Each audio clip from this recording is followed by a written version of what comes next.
Hello there, listeners, and welcome to the Untitled Film Podcast with Callum and Johnny. I'm Johnny. Country roads take me home to the place where I belong. Sorry, my co-host is having a mental breakdown. West Virginia, mountain mama, take me home. Country roads. And I'm Callum. Have you turned my goddamn microphone? Power has gone to his head. I'm Callum, and I promise I won't sing again. Good. I don't Never, promise that. Ever again. You'll stop people listening.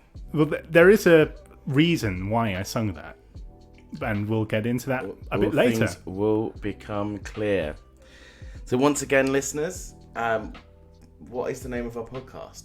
It's the Untitled Film Podcast with whoever you are and whoever I am. Exactly. And once again, this is our weekly plea. If anyone has a better idea, We're begging at this point. then please Save us. Please come to us. Please help. But on another note, so what are we going to talk about this week, Callum? Well, this week there's the new Disney release of Pinocchio, the live-action remake, and not, we must stress this, the Guillermo del Toro one, which is coming out, I believe, around Christmas, which we spoke about just a few weeks ago. It's competing and will be on Netflix. Yes, it will. Whereas this is on Disney Plus. And this is the one directed by Robert Zemeckis, and it's a lot more faithful, for the most part, to the original from I forget the year it came out. And we're also going to be talking about the studio. Is it Ghibli or Ghibli? I feel like it's an argument. I tend to go with Ghibli. It's a potato sort of thing. But yeah, it's... Well, let's, just for the sake of consistency, let's go with Studio Ghibli. And it's the 1995 film, Whisper of the Heart.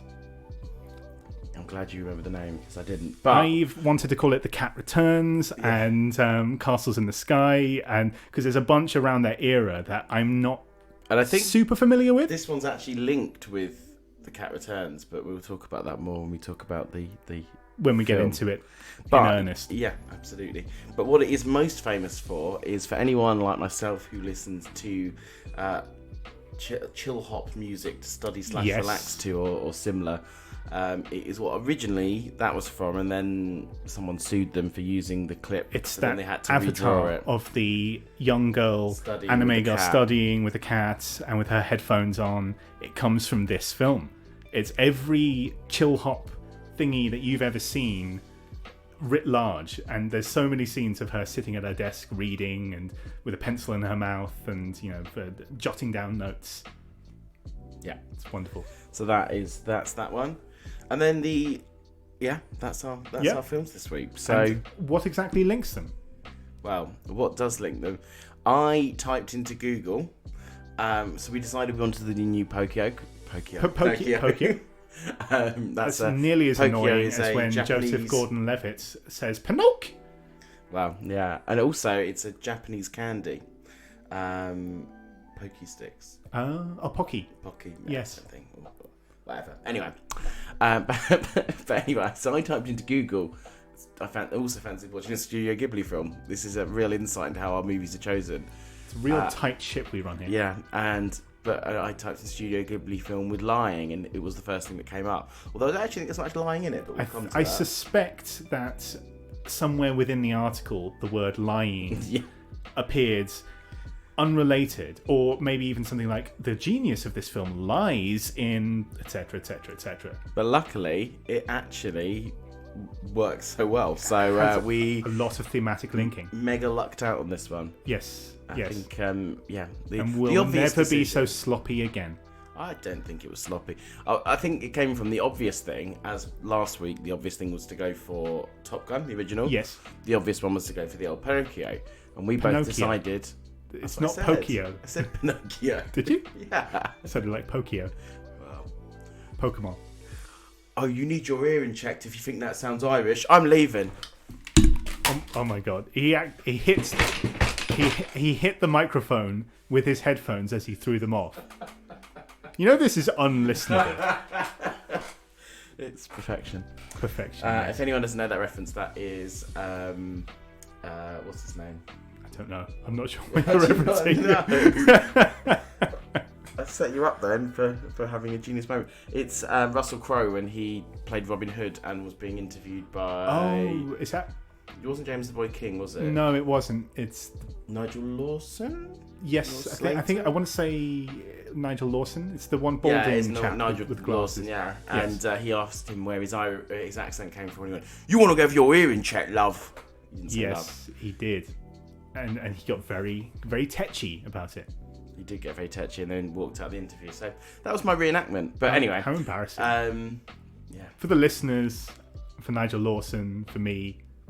It was great crack from Mark Commode, I think, but that's another story. Yeah. But yeah, I've lost the point that I was saying now. This is terrible. Well, what a tight ship. Anyway, no, I think what I was saying originally was we didn't want to be obvious and go for the original Pinocchio. Yes. We wanted to go for the new. We wanted to go for something different, something that kind of worked with the new Pinocchio. And the same thing with Top Gun. Last week we didn't try to go, let's do Top Gun. We wanted to something that kind of fitted that had a bit more of thematic linking rather than just the obvious choice of doing a sequel or a prequel or a remake or etc, etc, etc. Exactly, because we're many things as people, but obvious is not one of them. Yes. So anyway, absolutely. I think that brings us neatly into the news. And there are some obvious pieces of news we need to talk about this week. See, link, genius. Would you like to start us off with your first piece of news, Callum? Yes. Well, the Venice Film Festival is concluding, and the awards are starting to come in. At the time of this recording, not all the awards are in because there are websites reading them out live, and the ones that are still left are the Golden Lion, the Silver Lion for the jury prize, the Silver Lion for directing, but the Copper Volpe for Best Actress is Kate Blanchett for Tar.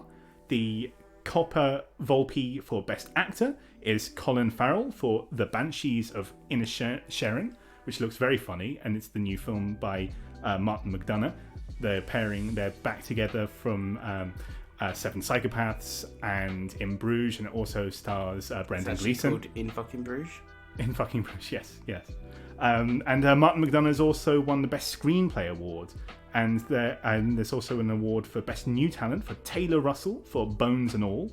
And Lion of the Future, Luigi De Laurentiis Award for Debut Film, Saint Omer by Alice Diop. So a bunch of cool films. Not included amongst them is that Mesfer film that's being directed by Olivia Wilde, the one with Florence Pugh, which has this crazy amount of behind-the-scenes drama going on and crazy amount of things. People are watching it with a microscope at every little thing that happens at the Venice Film Festival. It's gone mad. It's kind of interesting because it had, going into the Venice Film Festival, quite a lot of buzz, and then loads of stuff seems to come out about it, and it seems to... It's just didn't like Harry Styles and who else is in it? Chris Pine. Apparently he spat on him.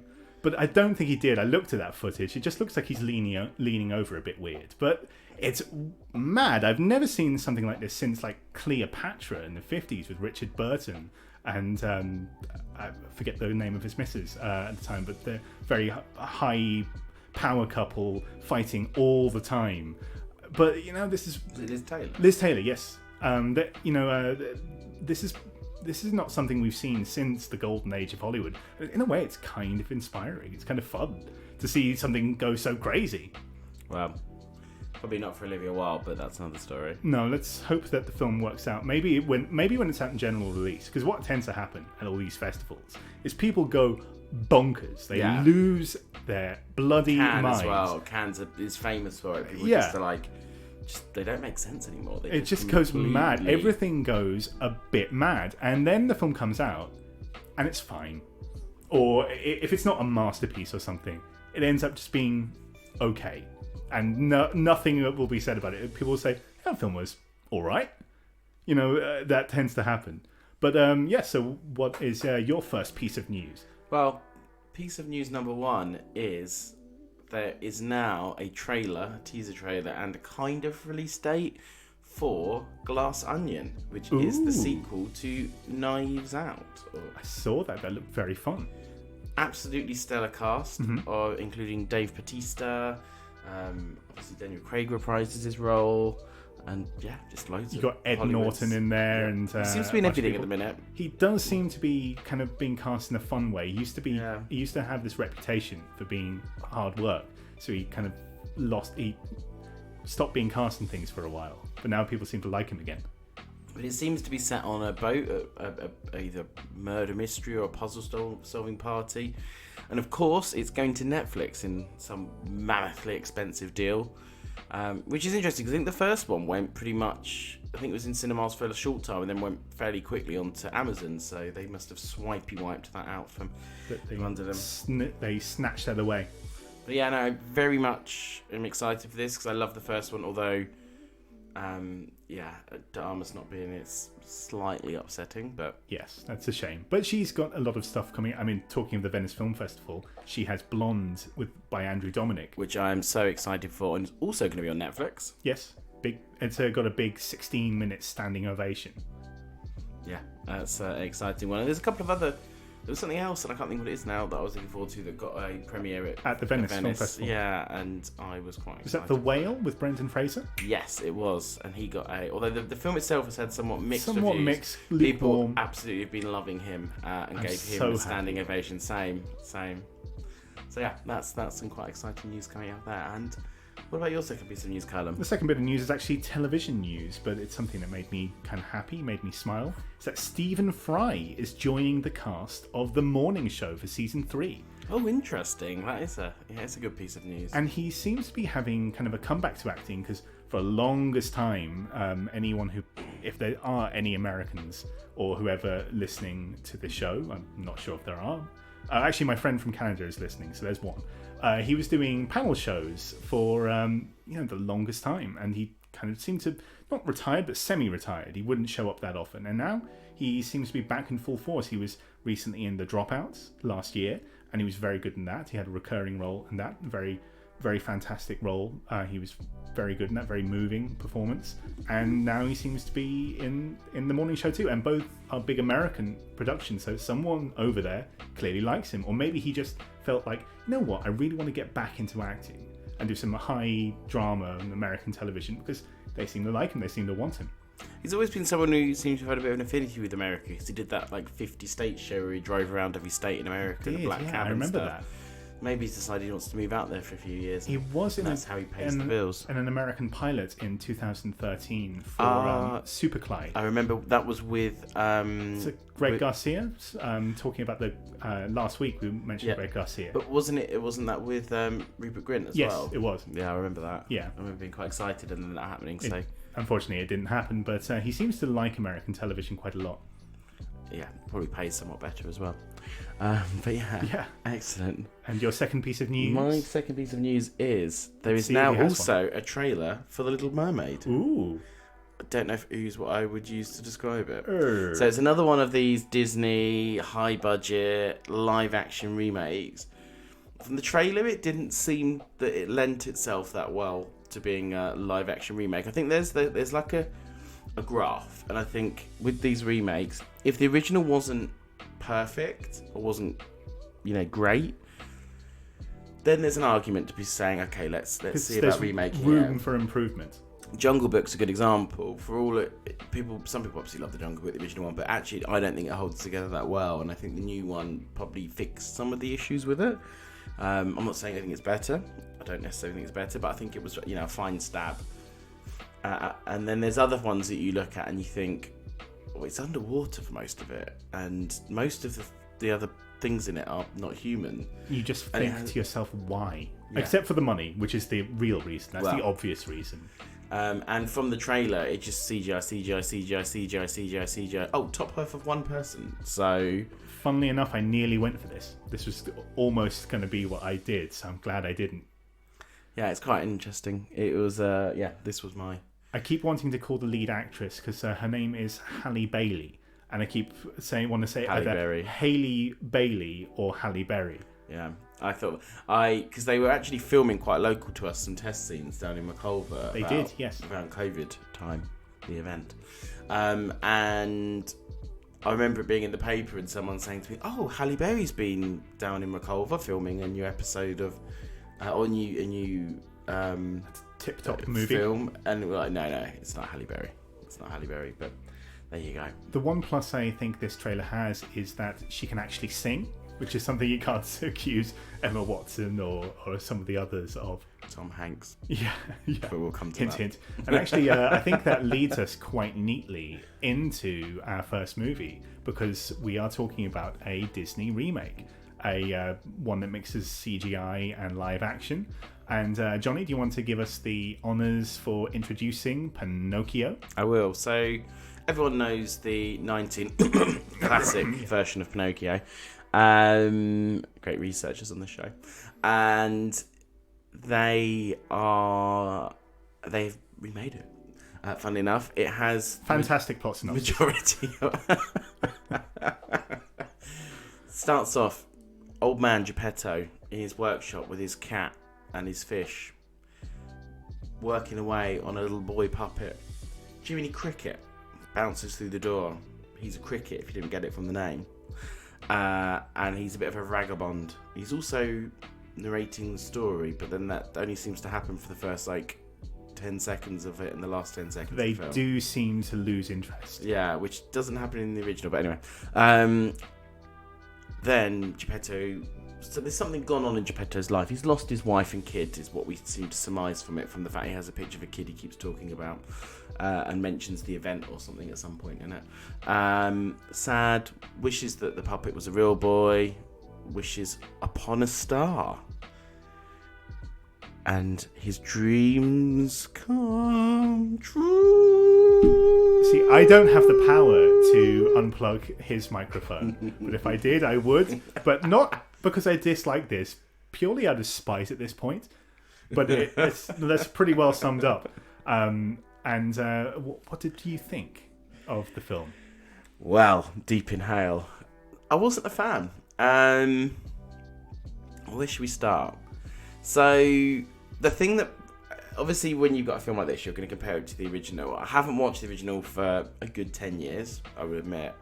But I always remember, and particularly as a kid watching the original, there's some quite gnarly things happening in it.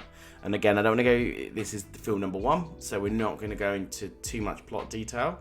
But there's some pretty gnarly things that happen in it, which are quite scary as a kid. I think it's one of the ones that's known as being one of the scarier Disney movies. It has that reputation for scenes involving donkeys and whales and etc.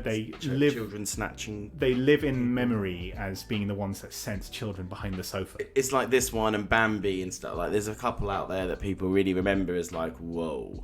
And this is one of those ones, like 100% one of those ones.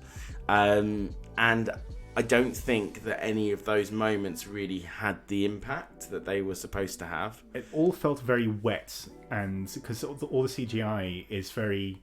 It has that problem that all Disney remakes have, is that the CGI looks dead. Yeah, it really but does. also kind of rubbery and squishy. And so it looks both too cartoony, but also weirdly inert. But they also tried this weird thing of some of the things they tried, because everyone knows there's a character called Honest John that's a fox.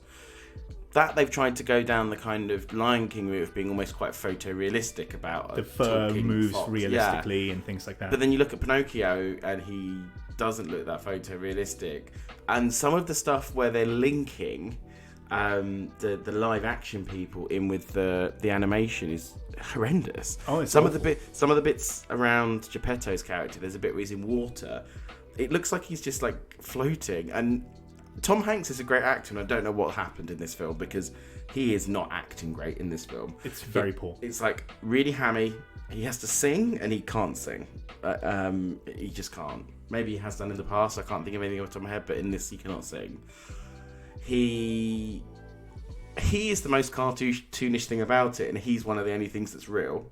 Yes. It's absolutely hammy, and not in a fun way. There's a couple of hammy fun performances in there that I enjoyed more. Luke Evans, really enjoyed Luke Evans. I think Luke Evans is terrific in everything. Wow. Here as well, he's one of those kind of old-fashioned song and dance men, and he's got that similar thing to Hugh Jackman. And he keeps threatening to become a movie star, and then it doesn't happen. And I fear he's missed his window. I fear that they're going to go down the route of giving him the villain, the supporting role, which is a shame. But he is the one bit of life in this movie, and he was really fun and really enjoying himself. And then he left. I also quite enjoyed going back to Honest John. Michael Keegan Key. Yeah, him playing that. It was again very over the top, but he was a CGI fox, so that's fine. I feel. I quite enjoyed his character, and I forget the actor's name. The guy who does Steph Let's Flats. Oh, he played the school teacher. Oh, I enjoyed him. Yes, very small role, but enjoyed him. Also, quite enjoyed the only Italian actor in a film completely set in Italy. That was the guy that runs the puppet show. Yes, I thought he was quite good. Quite fun, there's that line, isn't there? There's that kind of like hammy chewing the scenery cartoony. It is a tightrope. Which it worked for some of them. And then there's Tom Hanks, which was just like, I am a Luigi. I am gonna walk around to my shop. That's the weird thing. He wasn't even doing an accent. He was just doing the cadence of an accent. So he did the bounciness of Italian accent, but with an American accent. And on a few points that you made, the CGI... Very recently, I think it was after the most recent Thor film came out, Thor: Love and Thunder, there was an article that came out with anonymous CGI artists who said that, look, we're strained. It's a hard job. We're given really terrible hours. We're overtime. We don't sleep. We're given no time, no money, and we're forced to make a big Disney movie on a fraction of the time, money, and energy that we need. So I just want to stress that while the CGI is dreadful, it often becomes the case, and not here, not on this podcast, because we're good boys, that the CGI artists are usually, probably even, almost always, maybe even always not to blame. They're doing tough work for no time and no money and no energy. Well, it comes down to time. It's always time with these issues. And Disney, obviously... we want to have this out for Disney Day. Obviously, at the minute, it won't be when the time this podcast comes out in 2 weeks' time, but it's what they call D-Days. It's a big Disney Day. They put loads of new stuff on in the last few days on Disney Plus. They're announcing loads of next year's stuff at D23 and things. So they obviously went, that's our release date, which is ridiculous and they always do this. They do it with Marvel. They rush these films. There's not enough special effects artists in the world, actually. Anyway, there's a shortage of them, and these poor guys end up doing 23-hour shifts and sleeping under their desk for 3 weeks to then get panned on the internet for the CGI's rubbish when it's completely the studio and the director's fault. Absolutely. Cats being probably the biggest example of this, because they had to release Cats with a patch, didn't they? Yeah, well, but my understanding is that Tom Hooper had zero understanding of how to make a CGI film. So he finished filming and he was like, well, that's basically done, isn't it? Not realising that months and months of work was needed. And apparently when the trailer came out, that was all that was done. And they were like, well, the film's coming out in 4 months. You need to do an incredibly CGI heavy film in 4 months. What do you expect, you bunch of morons? So this is going out to studio executives and certain directors, you're idiots, and leave your CGI people alone. And that leads quite neatly to a point I wanted to make about Robert Zemeckis. Now, whatever you think about Robert Zemeckis and his obsession with mocap, at least he has did have a certain amount of ambition, where he's like, I want to try the new toy, I want to try the new thing. It won't work, it's ugly, it's really weird. Uncanny Valley, and it leads to quite poor movies. But at least it shows that there's a filmmaker trying there. It's like here, he's just completely given up. He's like, I can't be bothered to do this anymore. Let's just roll out another lazy film. And if there's anyone who should know about CGI and how to treat CGI artists, it's a man who spent the last decade and a half trying to expand the craft, maybe not to mixed results, or maybe even quite poor results. But if there's anyone who does have experience in CGI, of all things, it's Robert Zemeckis. But maybe it's not him, maybe it's Disney. Maybe. I suspect that it's quite consistent that, in fairness, with some of these live action ones, they've actually done an alright job with the CG, but if Marvel movies are anything to go by, Disney CG can be pretty poor. She-Hulk at the moment. Yes. Oh my god, the quality of CGI. I know. Poor Tatiana Maslany. Yeah. Who's so good in that show and always is, but is underserved by that. Yeah. There's another point I wanted to bring up. It's a problem with all these Disney remakes, and it's quite an obnoxious belief. It's that cartoons are an hour and a half. Live action films are 1:45 to 2 hours, and there's no exceptions. And they figure out how to stuff other stuff into a movie. But they also managed to do that, but also make it seem rushed. The original Pinocchio felt at a consistent and that's pace, another. And this was took ages to get going. Then when it got going, there was loads of it just, like you say, bits in there. The first I realised I timed it.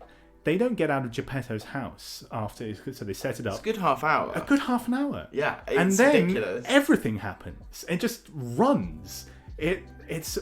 But then it doesn't, and then it'll slow down for a bit, and then there'll be a bit, and they've added kind of glued bits in that don't really need to be there. They've added new characters that just seem to be there for just to add a bit of padding. And I'm not going to ruin the ending for everyone, but they've changed the ending. And that's should make the film 10 minutes shorter. And there's because films are all about payoff and release and setting something up in Act 1 to pay it off in Act 3. They don't do that. No. They just change the ending. There's a lot of random bit. Yeah, that is the issue with the ending. Is that it would make sense. I actually kind of understand why they've changed the ending, but like you say, it should be built through the way through, and the film just ended, and I was what? It just stops. What? And then the credits roll. Yeah, poorly as well. They're not even very exciting credits. It's like something I could do on an iMovie. It's strange. It's a strange film. Yeah, it kind of it feels like it picks certain things up and then just drops them as well at point. There's certain characters in it they literally pick up and just drop, and you never really see them again, or new characters they've kind of glued in, but they're not glued in very well, and then it doesn't go. In my head, the original one is such a big movie. It's a big world building movie. There's giant whales. There's the boys turning into donkeys. Yeah, on a crazy island, which I also want to talk about that island, because that island was ridiculous. Pleasure Island. Yeah, but it was just so OT. The whole film was quite understated and almost felt like a TV movie. Then it gets to this island, which is just ridiculous and so over the top compared to the original film. And weirdly, that was at least the part where Luke Evans shared most of his scenes. And he was the interest. Yeah, he was. And it's okay, well, I can do with him. He's all right. I don't know. The whole thing just was a mess. The man needs a better agent. It did not work. It wasn't. It didn't.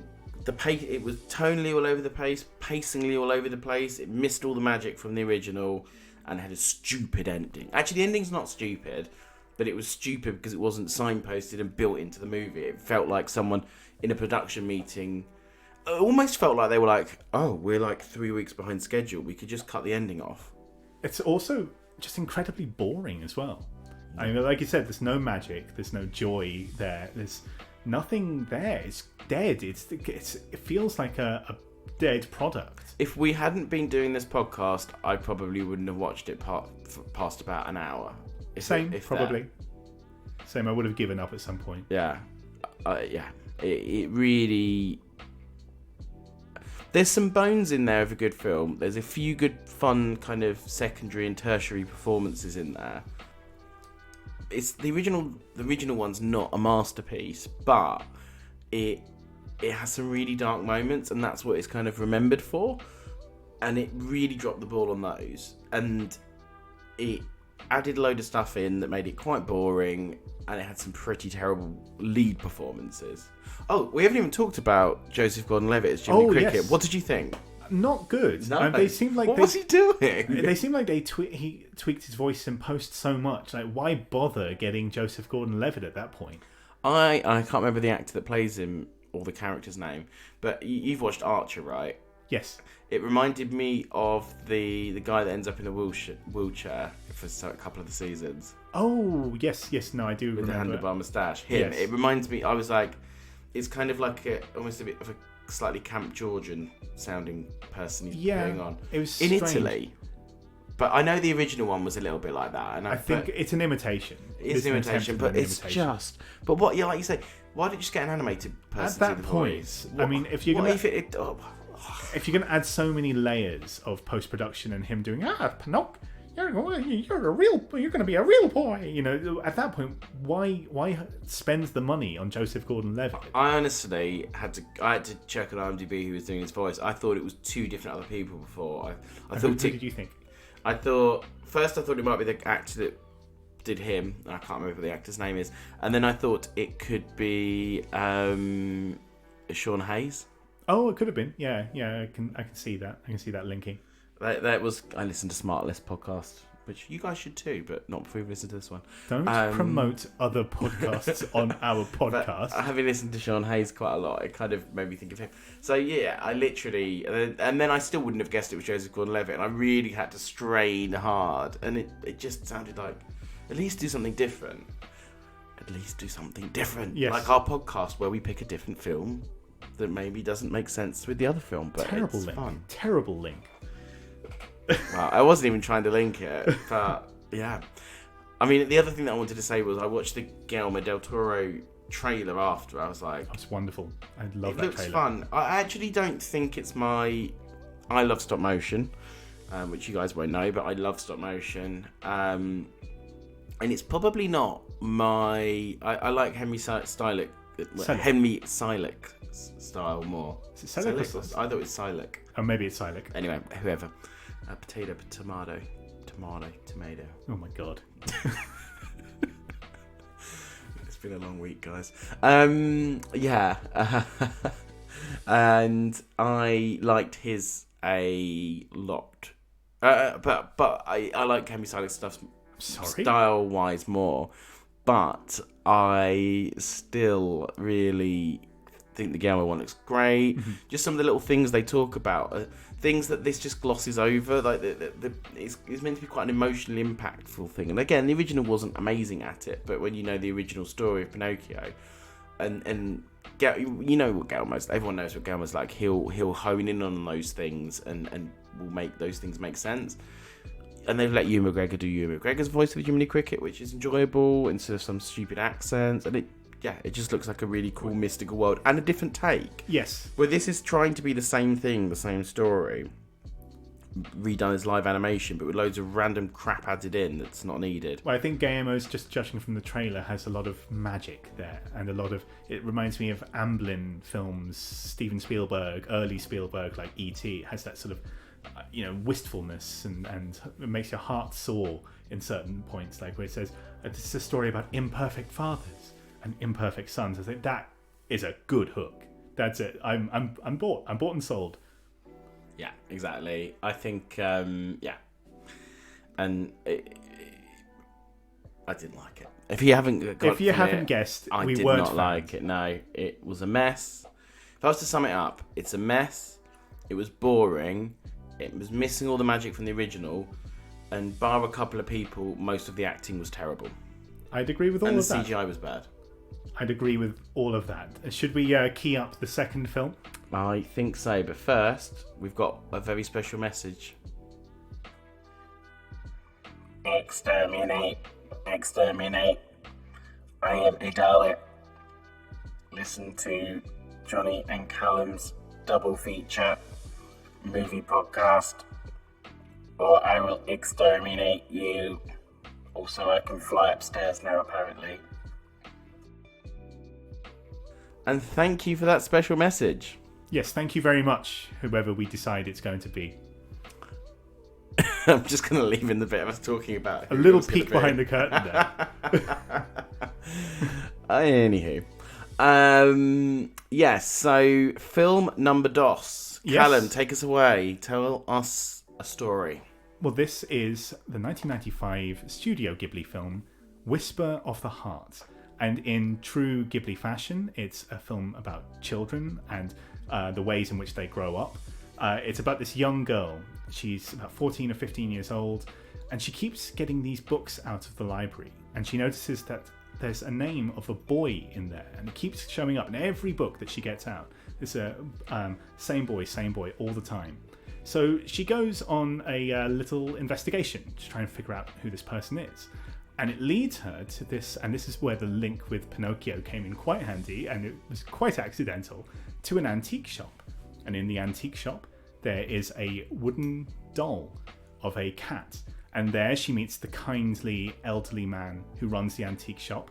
And it turns out that there's this boy that keeps on, bugging her. He's not unkind, he's not cruel, he's not a bully, but he keeps making like little comments all the time. Could this boy and the boy who's taking out the library books before she does, could they be one and the same? Maybe.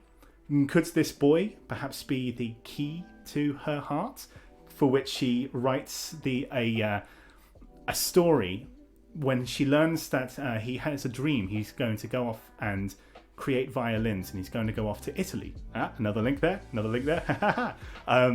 And go to Italy. That one's pretty tenuous. It was pretty tenuous. To go to Italy to create violins. It's his dream to create violins. And he says that I'm going to go away for 2 months. I'm going to go to this place where we learn how to make violins. And she says, okay, well, I'll write you a story when you get back. It's going to involve everything that she's learnt along the way. It's going to involve the cat toy. It's going to involve the story of the old man and the love that he let slip from his fingers due to the war. And it's directed by a man named Yoshifumu Kondo. And very tragically, he died only 3 years after this film was made, and this was his only directorial feature effort. He'd made a couple of shorts, and he was an animator across a whole load of Studio Ghibli films. But this was his first shot as a feature director, and very sadly, he passed away in 1998. So, Johnny, what did you think of Whisper of the Heart? I really liked it. I really liked it too. It was such a palate cleanser. Yeah, I watched them the other way around. I watched this first and then Pinocchio, and it was also a palate cleanser for that reason. But no, it was lovely. I love like Princess Mononoke and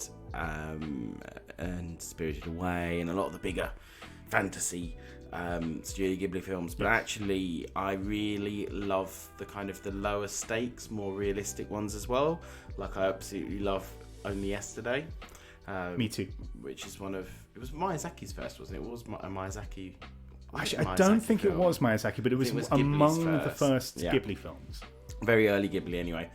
And I really like those ones. I am a bit of an Asia-phile, so I really like Japan interests me. So kind of seeing all the intricacies and the way the cities work and the trains and all the little things and that, I mean, just in general, that's what I love about Ghibli movies. And I would say anime in general, but obviously some anime is very low quality and quickly slapped together. But of quality anime, yes, say quality anime, just the little detailings, things that they'd never, even a Pixar movie wouldn't think to put in. So like, there's a scene where she first meets the cat, and they're going along on the train, and you guys may know this, but on buses and trains, some of them have those little bits you like pinch to like open windows.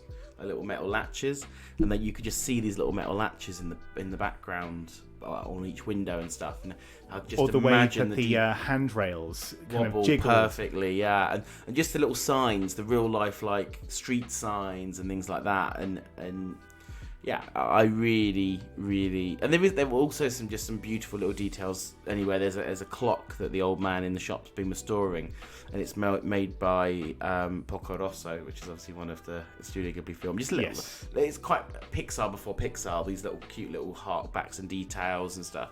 And obviously the Pixar guys were quite inspired by Ghibli in general. But you would never, a studio would not give Pixar $100 million or $120 million to make a sweet little animated love story. That's incredibly low stakes. But I think why Ghibli films work as well as they do is that they treat childhood seriously. They're not nakedly cynical about it. They don't just use kids as a way to bring in children into the audience to spend their dollars. They really take the journey of childhood, first love, and going to school, and writing your first story, which of course isn't going to be the best story in the world, as the most serious events ever. Like, there's a wonderful scene towards the end. So she writes this story for this boy while he's away in Italy, and the first person to read it is the old man. He says something like, "Give it to me to read. Let me be the first one to read it, please." And he's reading it, and she says, "It's terrible, isn't it? It's so bad." And he said, "It's rough, and but you're like." And this earlier, he gave her a rock with a emerald in the middle, and it's unpolished, but it shows promise, and that's the kind of this whole metaphor.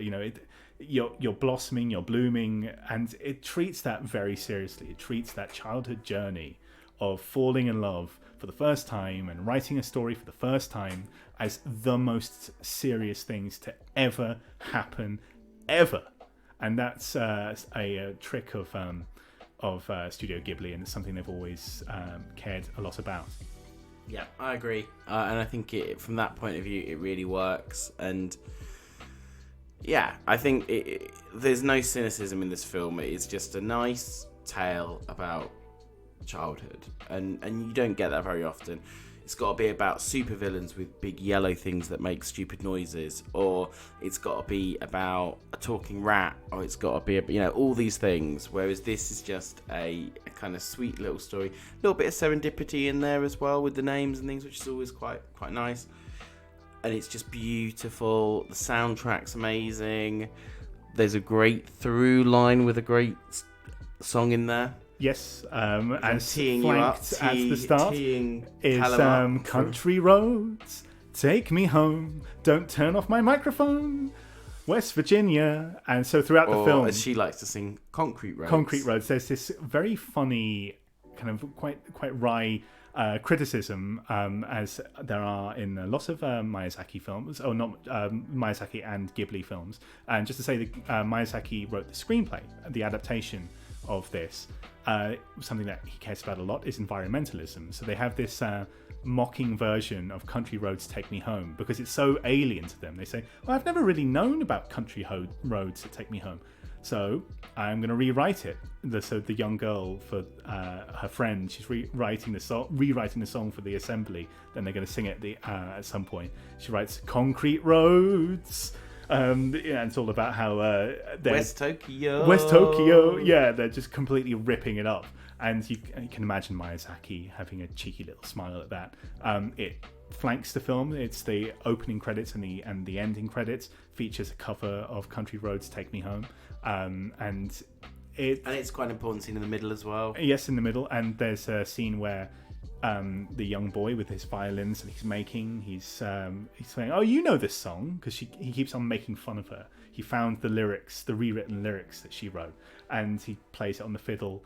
She starts singing it, and the old man and his friends, who are all amateur musicians, they all come in at the right time and play their instruments to it, and it's a very lovely scene. It's a small stakes thing, but singing in front of someone you fancy, and then suddenly his relatives show up. It's like, oh my god!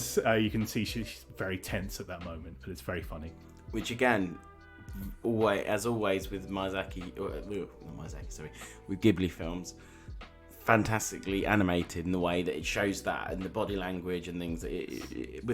It's both very expressive but quite subtle at the same time. That not much animation does well. Pixar at times can do it well, but outside of that,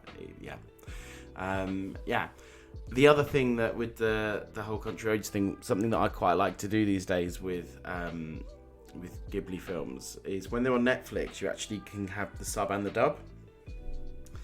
For those not in film world, the sub is the subtitled version where it's in Japanese and there are subtitles below it, and the dubbed version is where an American cast has re-recorded I was not going to say American, but usually is American cast has re-recorded the audio. And the American one had some quite big names in it as well. You'd know some of the voices if you heard them. But I quite like flicking between the two, and there's a reason for this. What used to happen when they re-released them in America was they were like, American audiences, they won't listen to... There's quite a lot of in Ghibli films, not times of silence, or there's not music, or there's just Foley sounds and things. So they'll add some dialogue from another character that's not on screen at that time. Or they will whack on like a big orchestral soundtrack or something that's not on the original. But actually, what was quite nice about this one was that scene in particular. I was flicking between them, and in the Japanese version, it's Country Roads, but sung in Japanese. In the other version, in the Western version, it's Country Roads sung in English and stuff. So it doesn't have any of those. It doesn't seem to have the terrible soundtracking that you would get on some of the Ghibli films. I think it's because Ghibli in general tended to be quite safe from a lot of the problems of the dubbing. For the most part, they took them quite seriously. They were done by Walt Disney. They weren't all perfect, but I think Miyazaki, who was the head honcho, who's the boss as well as the director of a lot of the movies, he had a lot of oversight, and he managed to kind of try to win a few battles. Well, actually, yes and no. I don't think they really took them that seriously until after the success of Spirited. Okay. So my understanding, and if you listen to some of the early ones, there's I can't remember who it was now. I think it's Any Frame a Painting video about this. On YouTube, on the YouTubes, that really talks about it, and some of the there is, and I can't remember. I think it's not Porco Rosso. There's one of the films anyway where there is kind of a very windy soundtrack, very Foley. Oh, I think heavy. I know the one you mean. I think it's Nausicaa.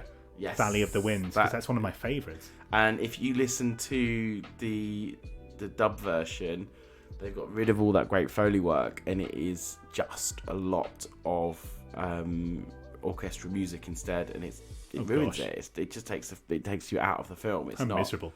Yeah, so it's quite an interesting one, but this is one that I think you would enjoy both with the sub or the dub.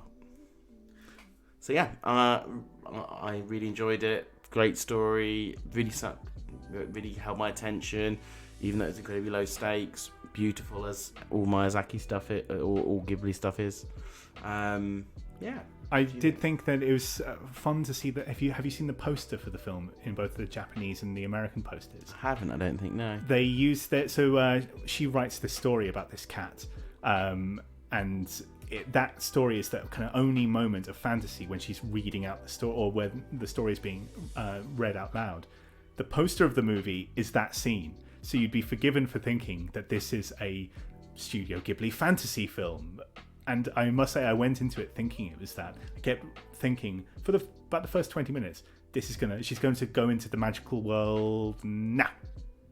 And then, of course, it didn't happen. It's like, well, this is great too. I didn't know it was going to be a contemporary young adult fiction. I kept thinking, okay, she's met the fantasy land and it's going to happen. No, it's not going to happen. And I was doing it because I read it up on Wikipedia, saw the poster, and said, "Oh, a fantasy film, a Studio Ghibli fantasy film, fantastic." And then it didn't happen, but I'm very glad it didn't. I read a very quick synopsis, so I didn't have that. Okay. When we were selecting, it's just weird how they sell movies. They knew that. Oh, that's obviously the hook of the movie. That's a selling point, and this is both in the Japanese and American versions. They have a poster that's like that. And then, of course, it is a bit of a wrong footing the audience, because they're expecting a Studio Ghibli Miyazaki fantasy film that never comes. Yeah, if you went in thinking that's what you were getting, you probably would be disappointed. Yeah, probably. Which goes back to what we've been saying on previous pods about how they sell movies, and how they sell it with certain genres because of expectations. But I won't take that away from the filmmakers. No, absolutely not. Marketeers and filmmakers are different people. It's completely different departments. So, I think that brings us to a close on our second a bit of wrapping up, week. A bit of tying up the loose ends and the knots. So, thoughts, Callum? What did you think of? A bit of a sum up and out of 10 on the old Pinocchio. Oh, Pinocchio! I really disliked it. It was hard to find anything to like. Even the performances by people like Luke Evans, who is fantastic. It's not enough. It's not good enough just to slap in a good performance. Like the other week we mentioned this about Michael Bay. Look, there's the character actors. Let's add in the character actors, and that's sort of how that felt. Adding in Luke Evans and his two scenes where he was really good. It's like, that's not enough. And also, something I wanted to go back to that I actually forgot to say. You mentioned the clock in Whisper of the Heart that had a little bit of a link to. Oh God, yeah. To about this as well. To Porco Rosso. Is it? Sorry, I haven't seen that for a while. Porco Rosso. Porco Rosso. Porco Rosso. And you said, "Oh, that's a nice, clever tying in to another film in that by that studio. That's clever, and it's subtle enough that you don't sort of get angry about it." But whereas Sledgehammer, and we can talk about this because it's the opening scene when Geppetto is showing his clocks to Pinocchio. And just wait a minute, they all strike 12. And then it's like, out comes Simba, out comes, Sleeping Beauty is put into the glass coffin. Oh, look, there goes, she's touched the pinwheel. And, I don't have a problem with anachronisms, because while it is set in 18 something. Yep, this is what I wanted to say though. Woody from Toy Story's on it. That's 1995. 95, and he looks like a toy from 1995. I know. It's a cowboy toy. So, actually, no, that's not fair because Woody is supposed to be an old 50s toy. But even still, he looks like a toy from the. Yeah. He looks like a cowboy. Also, there's in general actually. This is a. Obviously, Zemeckis has gone, I like mechanical little things. Yes. And it's just full of little things going... things that would not have been existed then. And they are just... They're time fillers. It's a bit like in The Lion King when there's that scene of a beetle rolling up some shit. Yeah. And they were like, oh, well, we need to make this film longer. This will look cinematic. So they put all these bits in to be cinematic and it takes away from the fucking story. It does. It absolutely does. And it's because of that reason. It's the naked cynicism. Because I've seen a lot of these Disney films. Because often when you're after work, you're tired, you just slap on whatever old shit is on TV and just kind of half days to it. And you find yourself you're going, it's bad, but it's acceptably bad, so I'll just sit through it. I found myself getting angry at the naked cynicism of a lot of this, and everything else that we've already mentioned in the review proper. So it's for that reason I can't give this any higher than a 2 out of 10. Wow. Yeah, it really annoyed me. It really bugged me, this film. So you can tell that I don't really like it either. I probably think it's the worst of these. I haven't seen Dumbo. Oh, I have. Again, acceptably bad. It's not good, but I can daze through it. This is a mess, and I mean to waste Tom Hanks like that as well. Like he just the way he walks around and stuff. It's just stupid. Everything about it. It's just over the top. And then whiplash, so one thing will be over the top and one thing won't be over the top and one thing will be cartoony and one thing will be real life and blah, blah, blah. And it's lost all the tonalness. It just is a mess, but not a good mess, like a boring mess. And why the did they worst have to kind make of mess? The cat CGI? I know, and the goldfish. Why have they made the goldfish CGI? And the goldfish doesn't even fucking do anything. I know it was in the original one, but it was an interesting character in the original one, and there was the whole thing with the cat trying to eat it and stuff. None of that. Anyway, it's not. We're not meant to be giving too much away. But I also did not like this film, and I probably, just because there's a couple of performances that I enjoyed. And there were a couple of things done okay. I was tossing up in my head earlier whether to give it a 4 or a 3. And I think I landed on a 3 because I don't think it's a 2-star movie equivalent. Okay. So yeah, we've not been too kind to it. Have not been kind at all. And Whisper of the Heart. What do you think? Whisper of the Heart was just lovely. I have a very high love for the studio Ghibli, and has a screenplay by Miyazaki, and tragically the only directorial feature effort of this director, who did die tragically in 1995. So it's a shame I can't sort of judge more of his work. But if it was anything like this, it suggested like he was going to be a very extremely talented director with lots of things to look forward to, and that's a real tragedy and a real shame. But this film really gets childhood and the magic of storytelling and that kind of feeling, the giddiness of falling in love for the first time. I just thought everything about this was wonderful, and I think I'd be happy to give this a 9 out of 10. Wow, yeah, I also really loved it. Thought it was a great story, beautifully animated, amazing soundtrack. Something a bit unusual as well. I think it's also, obviously, I know he doesn't direct it, he wrote it, but it is a Ghibli film, and he's one of the co-founders. Miyazaki used to always have a saying that he thought children should only see one film a year, but it should be an important film. That's lovely. And I think, this was always his saying. And Miyazaki used to always have that saying, and I truly believe that this is, it's one of those films. It kind of teaches. It's not even a moral lesson. It just teaches you a lesson about how to grow up, what to look for in life, and how to make a decision and be sensible, and who to listen to, and I think it works really well. I think there were a couple. We haven't talked about the flaws really because it's just too nice. I think there are a couple of flaws in it. I think. I think it's not the most exciting one, and I think obviously these films are aimed for children, and I think some children might find it a little boring at times. It might be one of those animated films where the adults are going, "Whoa, that were lovely!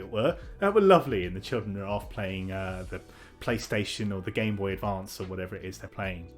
No, exactly. And I think so. Maybe there's a couple of things around that. So if I'm looking at it through the prism of a family movie, I'm going to give it an 8 out of 10. It's still pretty good praise. That's very fair. That's fair.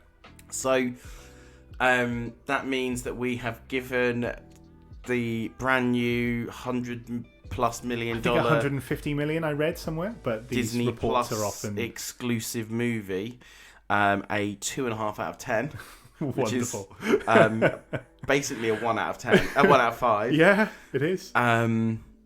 Which is pretty bad. And we have given a 23-year-old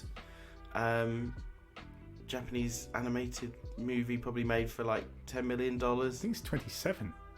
27, yeah. What did I say? Please, I said 23. I actually meant 27, so no, you are right. I was doing it up in my head. I'm no better. I'm terrible at maths, so someone's going to correct us. It's 27 because it's 27. Yeah, it is. Because it's 95, right? Yes, it is. Yeah. 95. So yes, a 27-year-old, probably like $10 or $20 million budget movie. We've given that an 8.5 out of 10. So it goes to show money isn't everything. It was absolutely lovely. And I think that brings this week's podcast to a nice and tidy close. We've put a nice little bow on the top. And our advice would be, don't touch Pinocchio, the 10-foot barge pole, because you will waste 2 hours of your life that you'll never, ever, ever get back. And my advice would be to skip the first 5 to 10 minutes of this podcast, which was unlistenable garbage. Wow. I think that's actually what the listeners come for, and the majority they come for the first 5 minutes. So, and then they skip the rest. But anyway, bye! Bye! Country roads, take me home to the place. Hello, this is Johnny from the Johnny and Callum Film Podcast, or whatever it's called. Not even remotely the title. Oh my god, my microphone's off again! And I would like to have a small message here to apologise for the singing at the end of the podcast and say please listen again next week. And the start. And sang at the start. Yeah, exactly. And really apologise for this. Listen to how he treats me. And this is me saying goodbye I'll for the strike. both of us, because he I'll go on strike. he shouldn't be allowed near a microphone ever again. I may have replaced him with someone else next week, but we'll see. Thanks a lot. Bye.